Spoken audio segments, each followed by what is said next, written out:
اب آئیے کئی مرتبہ یہ سوال ہوتا ہے کیا آیا عزاداری اصول دین میں ہے یا عزاداری فروع دین؟ پھر یہ سوال ہوتا ہے کہ آیا عزاداری واجب ہے یا سنت؟ پہلا مسئلہ کہ آیا عقیدے میں ہے یا عمل میں؟ دوسرا مسئلہ یہ ہوتا ہے کہ اگر عمل میں ہے تو عمل میں یہ کس جگہ پر ہے، واجب ہے یا سنت ہے؟ اگر واجب نہیں ہے تو سنت ہے، تو اتنی تاکید کی کیا ضرورت ہے، اس پر اتنا زور دینے کی کیا ضرورت ہے؟ یہ تمام مسائل ہیں، ان کو آج کی مختصر سی نشست میں ختم کرنا ہے۔ دین دو چیزوں کا نام ہے، ایک کا نام ہے عقیدہ، دوسرے کا نام ہے عمل۔ ایک کا نام ہے عقیدہ، دوسرے کا نام ہے عمل۔ عقیدے میں پہلے ہے توحید، پھر ہے عدالت، پھر ہے نبوت، پھر ہے امامت، پھر ہے قیامت۔ اب آپ یہ دیکھیے گا، یہ ہے 5 عقیدے۔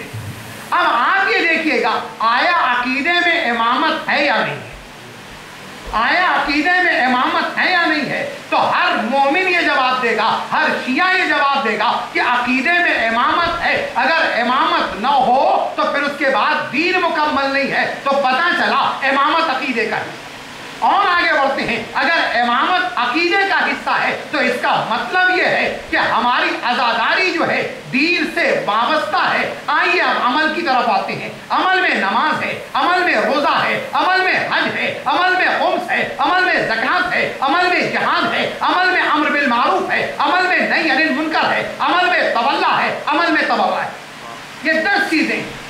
اب ان 10 چیزوں کا نام ہے دین۔ کربلا میں جب حسین یزید کے مقابلے پر گئے، یزید کا لشکر نمازیں پڑھتا تھا، یزید کا لشکر روزہ رکھتا تھا۔ یعنی ہم یہ جانتے ہیں کہ حسین نے بتایا کہ اگر دین کو چھوڑ کر نماز ہو تو وہ نماز قابل قبول نہیں ہے، اگر اہل بیت کو چھوڑ کر روزہ ہو تو وہ روزہ قابل قبول نہیں ہے۔ حسین نے بتایا خرو سجدہ وہ کیا، سجدہ اور گریہ کتنے مرتبط ہیں، کتنا مضبوط رشتہ ہے، پر اسی کو آج ثابت کرنا ہے۔ مل کر سلوات پڑھے گا بابا بلند، تھوڑا آگے آ جائیے تاکہ بار بار یہ ڈسٹربنس کا سلسلہ بھی نہ رہے۔ ایک مرتبہ اور سلوات پڑھے گا، تھوڑا آگے آ جائے گا تاکہ خلل نہ رہے۔ ایک مرتبہ اور سلوات۔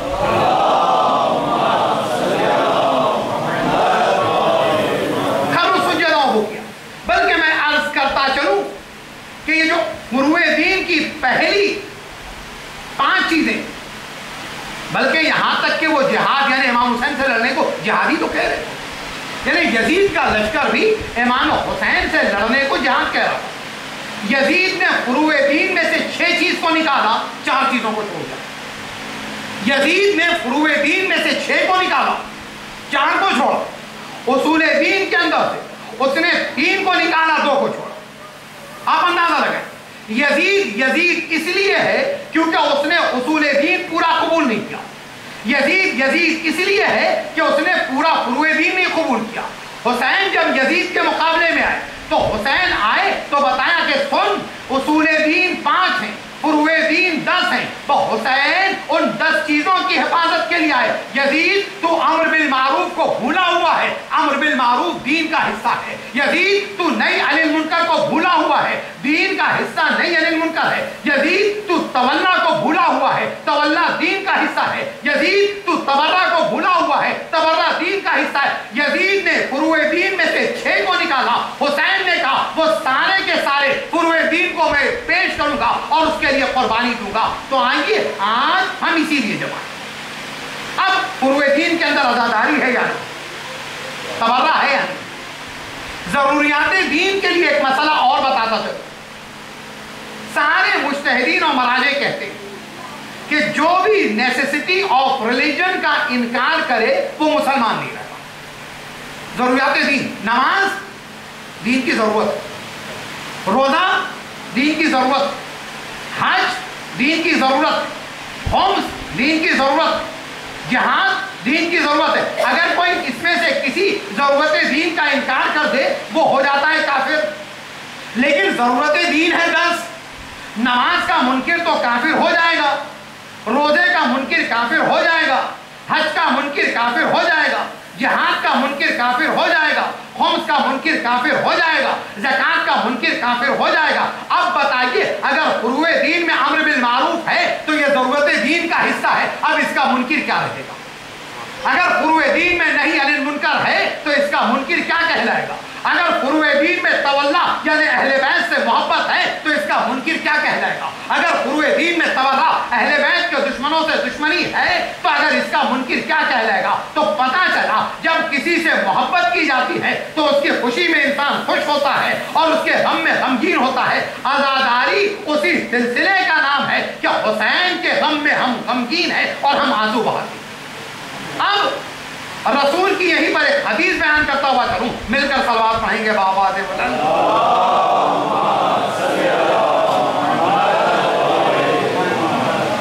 یقیناً ایک مجلس اور اس کے بعد نماز اور اس کے بعد اب منتشر مجمع کو سمیٹنا اور اس کی توجہات کو سمیٹنا. یقیناً آپ پوری توجہات اگر یہاں مبذول رکھیں گے تو جو بدھ کا جو ویڈنسڈے کا سلسلہ تھا اسی سلسلے سے جڑ جائیں گے اور گفتگو آگے پہنچ پائیں گے. اب جب ضرورت دین ہے تو تولا اگر ضرورت دین ہے تو عزاداری نام ہے اس محبت کے اظہار کا. اب اگر عزاداری اس محبت کے اظہار کا نام ہے تو عزاداری ہوئی ضرورت دین کا حصہ, اور جب ضرورت دین ہوئی تو اس کا انکار آپ کو مومن نہیں رہنے دیتا, آپ کو مسلمان نہیں رہنے دے گا, آپ کو شیعہ نہیں رہنے دے گا. اب آگے بڑھتے ہیں. کلو مولود یولد علی فطرت الاسلام, نبی کی حدیث ہے. نبی نے فرمایا کہ جو بھی بچہ ہے وہ اسلام کی فطرت پہ پیدا ہوتا ہے. اسلام کی فطرت. آئیے یہ تو رسول کی حدیث ہے. قرآن کی آیت پڑھتے چلیں. سورہ روم ہے جو قرآن کا 30واں سورہ ہے اور اس 30ویں سورہ کی 30ویں آیت ہے. اتفاق یہ کہ سورہ کا نمبر بھی 30 ہے, آیت کا نمبر بھی 30. یہاں خداوند تعالیٰ پھر سجدے اور گریے کو ملا رہا. حکم ہو رہا فَأَقِمْ وَجْهَكَ لِلدِّينِ حَنِيفًا, اے نبی اپنے سر کو جھکا دے, دین حنیف کی طرف جھکا دے. دین حنیف کیا ہے؟ قرآن بیان کر رہا. فطرت اللہ التی فطر الناس علیہا, یہ اللہ کی وہ فطرت ہے کہ جس پہ انسانوں کو پیدا کیا. لا تبدیل لخلق اللہ, اور جو اللہ کی یہ فطرت ہے وہ بدل نہیں سکتی. ہماری فطرت بدلے گی, ہماری عادت بدلے گی, ہمارا مزاج بدلے گا, لیکن ایک فطرت ہے جو خدا نے ہم میں ڈالی ہے, وہ فطرت بدل نہیں سکتی. آخر وہ کون سی فطرت ہے جو نہیں بدلتی ہے؟ یہ ذہن میں رہے. میں حدیث پڑھوں گا, اس آیت کو مکمل کروں گا, بات آسان ہو جائے گی. فطرت نہ بدلنے والی, لا تبدیل لخلق اللہ, اللہ کی مخلوق میں. پھر یہ نہیں کہ مسلمانوں میں, یہ فطرت جو اللہ کی ہے یہ مسلمانوں میں نہیں بدلتی, یہ نہیں کہ اللہ کی مخلوق میں. تو پتہ چلا اللہ کی ایک فطرت ہے جو اللہ کی تمام مخلوق میں پائی جاتی ہے. ذالک الدین القیم, اور اس فطرت کو اللہ نے اپنے دین میں قائم رکھا. اب پتہ چلا جو فطرت عمومی تھی وہ فطرت خاص ہو گئی. اب وہ خاص کس میں ہوئی؟ اللہ کے دین میں ہوئی. اب جو اللہ کے دین میں ہوگا وہ اس فطرت پہ باقی ہوگا. اور اس کے بعد آگے قرآن کہہ رہا اس فطرت کو جان لو, اکثریت نہیں سمجھ سکتی. تو پتہ چلا ہم روتے کیوں ہیں, ہم ماتم کیوں کرتے ہیں, ہم عزاداری کیوں کرتے ہیں, ہم مجلس کیوں برپا کرتے ہیں, اس میں اتنا خرچ کیوں ہوتا ہے. یہ تمام چیزیں ہماری سمجھ میں نہیں آئیں گی, کیونکہ قرآن مجید نے کہا وَلَٰكِنَّ أَكْثَرَ النَّاسِ لَا يَعْلَمُونَ, اکثر لوگ نہیں سمجھ سکتے. مسئلہ حل ہو گیا. ہم سے اکثر یہ کہا جاتا دنیا کی میجورٹی تو عزاداری کرتی نہیں ہے, دنیا کی میجورٹی تو ماتم کرتی نہیں ہے, دنیا کی میجورٹی گریا کرتی نہیں ہے, دنیا کی میجورٹی یا حسین کہتی نہیں ہے. اما تم اگر میجورٹی کی بات کر رہے ہو تو قرآن نے کہہ دیا اکثریت نہیں سمجھ سکتی, تو یہ اکثریت کی سمجھ میں آنے والا مسئلہ نہیں ہے. صلوات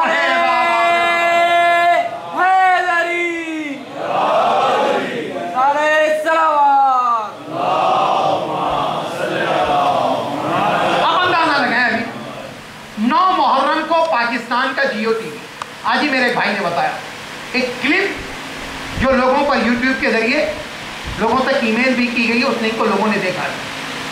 9 محرم کو. اچھا, جیو ٹیلی ویژن پاکستان کا وہ نیوز چینل ہے جو عزاداری اور شیعت کے معاملے میں بہت زیادہ متعصب بھی ہے, جو میں اکثر بیان کر چکا ہوں. کیونکہ اگر پاکستان میں کسی واقعے میں کوئی مومن شہید ہوتا ہے تو کبھی بھی جنگ یا جیو شہید نہیں کہتا, یا تو کہتا ہے ہلاک ہو گئے یا کہتا ہے مارے گئے. میکسیمم جو میں اکثر اپنے خطبوں میں کہتا رہا ہوں جہاں بہت ہو گئے, اس سے زیادہ انہوں نے نہیں کہا. اس نیوز چینل میں 9